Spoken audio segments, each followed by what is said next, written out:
सुरू असताना या मुंबईमध्ये विविध घरांचे विषय प्रत्येक विधानसभेमध्ये कानावरती येत होते।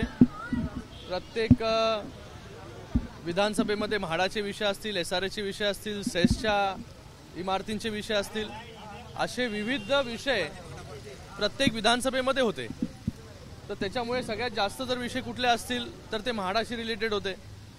वरळी विधानसभेतील असतील, शिवडी असेल, बायकाळा असेल, जोगेश्वरी, बांद्रा पूर्व, अशा विविध विधानसभेमधील शहरांमधील म्हाडाशी रिलेटेड डीम कन्व्हेन्सचा विषय असेल, लॉटरीचा विषय असेल, 33(9)चा, 33(5)चा, असे विविध विषय जे विषय रखडलेले आहेत, PMGPच्या घरांचा विषय असेल, असे विविध विषयांवरती म्हाडाच्या अधिकाऱ्यांबरोबर चर्चा झाली।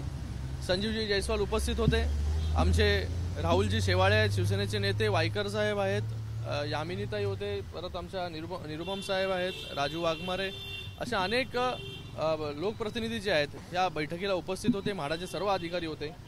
महत्त्वाचं म्हणजे वरळीमधील BDD चाळचा विषय असेल, नळवाडा चाळ असेल, त्याचबरोबर इराणी चाळ, गोवर्धन, पंचगंगा चाळ हे क्लस्टरमध्ये घेण्याचा विषय असेल, NM जोशी मार्गावरील डीन बिल्डिंग असेल, शिवशक्ती बिल्डिंग, असे वेगवेगळे फक्त वरळीमध्येच मी तुम्हाला सांगतो की 1350 ते 1400 घरांचा विषय आज त्याच्यावरती सकारात्मक चर्चा जी आहे ही संजीव जयस्वाल यांच्याबरोबर झाली। त्याच्यावरती सकारात्मक निर्णय जे म्हाडांकडून अपेक्षित होतं लोकांना ते सर्व निर्णय देण्याचं काम इथे संजीव जयस्वाल यांनी केलं।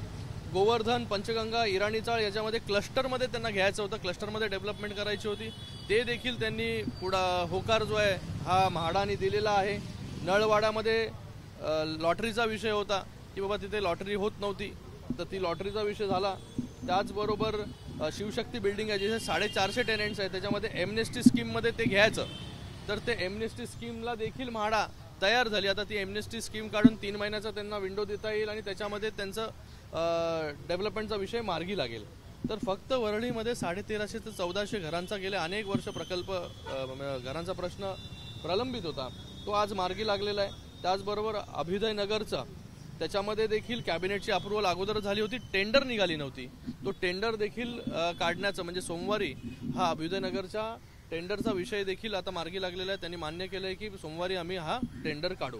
त्याचबरोबर बायकाळामध्ये असेल PMGP इमारतींचा विषय, PMGP इमारतींच्या रिपेअरिंगसाठी अगोदरच सरकारने मान्यता दिली आहे 150 कोटीची।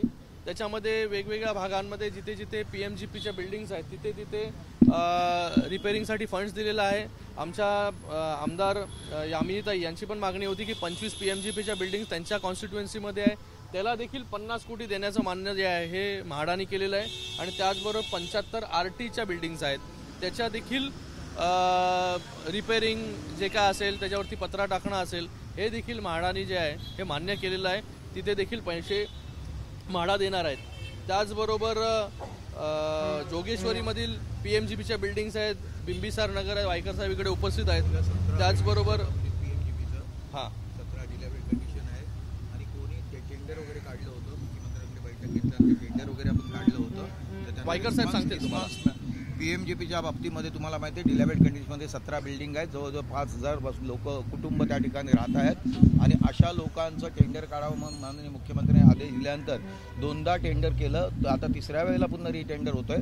पण त्यांनी सांगितलं जर तिथे काही गोष्टी शिथिल कराव्या लागल्या तर त्यांनी आज मान्य केलेलं आहे आणि त्यामुळे आता त्याचा देखील पुनर्विकासाचा मार्ग मोकळा झालेला आहे। RGPGच्या प्लॉट्स आहेत त्यांच्याच मतदारसंघामध्ये त्याच्या डेव्हलपमेंटची मागणी वायकर साहेबांनी केली। पोलीस हाऊसिंग आहे मोठ्या प्रमाणामध्ये, त्याच्याबद्दलचा विषय वायकर साहेबांनी तिथे मांडलेला आहे। तर सगळ्या विषयांवरती एक सकारात्मक चर्चा जी आहे ही म्हाडामध्ये झालेली आणि मला वाटतं सर्व विषय हे लवकरात लवकर सुटतील। बोला।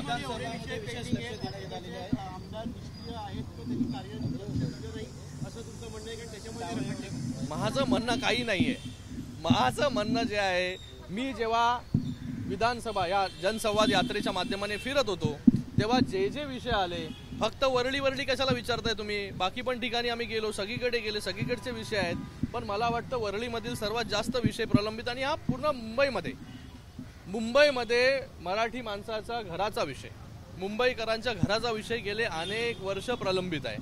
कालही मी सांगितलं की हाकेच्या अंतरावरती असणारा शिवालिक नगर असेल, ओमकार बिल्डरचा विषय असेल, हे अनेक वर्ष लोक 14 वर्ष ट्रान्झिटमध्ये राहत आहेत.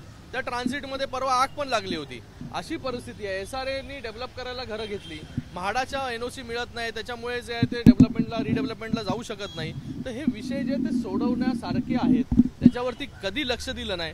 पण आमच्या सरकारने, माननीय मुख्यमंत्री महोदयांनी लक्ष घातलं.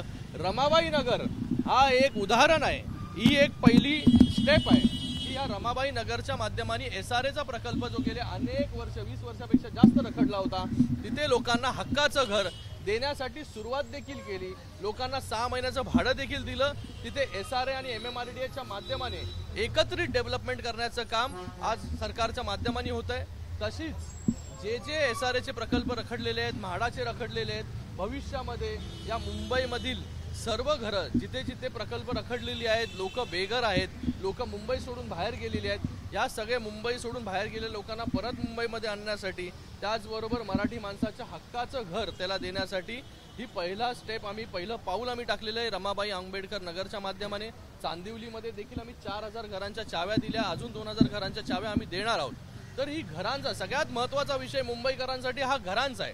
त्याच्याकडे नेहमी दुर्लक्षित केलं गेलं, त्याच्यावरती कधी लक्ष दिलं गेलं नाही. कारण की यांना जे आहे हे मतदान जे आहे हे लोक देत होते, त्यांना गृहीत धरण्याचं काम या लोकांनी केलं. पण आमचं सरकार आल्यानंतर पहिलं पाऊल जे आहे ते आम्ही मराठी माणसासाठी, या मुंबईच्या घरांसाठी, मुंबईकरांच्या घरांसाठी घेतलं. त्याचं मूर्तिमंत उदाहरण रमाबाई नगर आहे.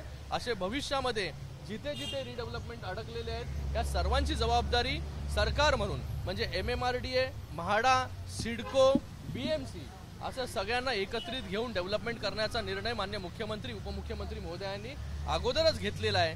तर भविष्यामध्ये सर्व जे लोक बाहेर राहत आहेत, ट्रान्झिटमध्ये राहत आहेत, ज्यांना घरं मिळाली नाहीत, त्या सर्वांना आपलं हक्काचं घर देण्याचं काम हे सरकार 100% करणार. त्याची सुरुवात झालेली आहे. बदलापूर घटनेतून जे आरोपीचा एन्काउंटर झालेला आहे त्या माध्यमातून विरोधक आता टीका करत आहेत की कुठेतरी संस्था चालकांना वाचवण्यासाठी मला तर हे सगळं हास्यास्पद होतंय, वाटतंय की ज्या प्रकारे हे आरोप करतायत, ती संस्था जी आहे ती खूप जुनी आहे का? त्या संस्थेने सांगितलं का कोणाला काय करायला?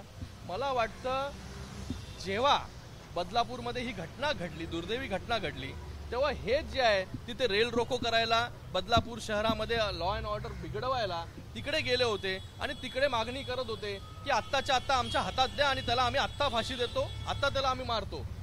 आज जेव्हा त्याला कोर्टामधून घेऊन जात होते, त्याच्यामध्ये त्यांनी पोलिसांवरती गोळी चालवली आणि त्याच्या डिफेन्समध्ये, सेल्फ डिफेन्समध्ये पोलिसांनी त्याच्यावरती गोळी चालवली, त्याच्यामध्ये त्याचा मृत्यू झाला. मला वाटतं आता विरोधकांना जे आहे हे सुतक लागलेलं असावं, कारण की त्याच्याबद्दलची आपुलकी अचानक अशी निर्माण झाली की ज्या नराधमाने एका 4 वर्षाच्या मुलीवरती अत्याचार केले, अगोदर जे आहे हे लॉ अँड ऑर्डर बिघडवण्यासाठी बदलापूरमध्ये आले, तिथे मागणी करत होती आत्ताच्या आत्ता त्याच्यावरती कारवाई करा, आत्ताच्या आत्ता त्याला फाशी द्या. आणि आत्ता जेव्हा ह्या सगळ्या गोष्टी झाल्या तर मला वाटतं आता त्यांना सुतक लागलेलं. काही दिवसानंतर विरोधक जे आहे हे त्याच्यासाठी श्रद्धांजली सभा पण घेऊ शकतात. डॉक्टर शिंदे, यही सवाल हिंदी में जाना चाहूँगा, जो एनकाउंटर हुआ क्या शिंदे गवर्नमेंट को उस पर गर्व है? तो यहाँ पर गर्व का विषय यहाँ पे ये नहीं है. कल जो इंसिडेंट हुआ कि ट्रांजिट में जो आरोपी था उसने पुलिस पर फायरिंग की, पुलिस को गोली लगी, उसके सेल्फ डिफेंस में पुलिस ने उसके ऊपर गोली चलाई. लेकिन विपक्ष कहता है ये फेक एनकाउंटर है. विपक्ष को अभी दूसरा कुछ बचा नहीं है. विपक्ष जो है लॉ एंड ऑर्डर महाराष्ट्र में कैसे खराब हो उसके लिए बदलापुर में रेल रोको किया उन्होंने. बदलापुर में जो है पूरा लॉ एंड ऑर्डर उस दिन पूरा बिगाड़ने का काम किया, लोगों को भड़काने का काम किया. तभी वही लोग वहां पर चिल्ला चिल्ला के बोल रहे थे कि आरोपी को हमारे ताबे में दो, हम आरोपी को शिक्षा देंगे. आज आरोपी को जो है वो शिक्षा वहां पर मिली है. तो अभी आज इनको दुख हो रहा है कि जो आरोपी 4 साल की बच्ची पर अत्याचार कर रहा था, लोगों से मांग हो रही थी कि लोग हमें जो है आरोपी हमारे ताबे में दो. आज जहां पर आरोपी पुलिस पे फायरिंग कर रहा था, पुलिस ने सेल्फ डिफेंस में फायरिंग की, तो अब इनको दुख हो रहा है. मुझे लगता है कि ये दुख जो है विरोधियों को इतना दुख होगा कि आने वाले समय में वो श्रद्धांजलि सभा भी वो आरोपी के पक्ष में ले सकते हैं. एबीपी माझा, उघडा डोळे बघा नीट.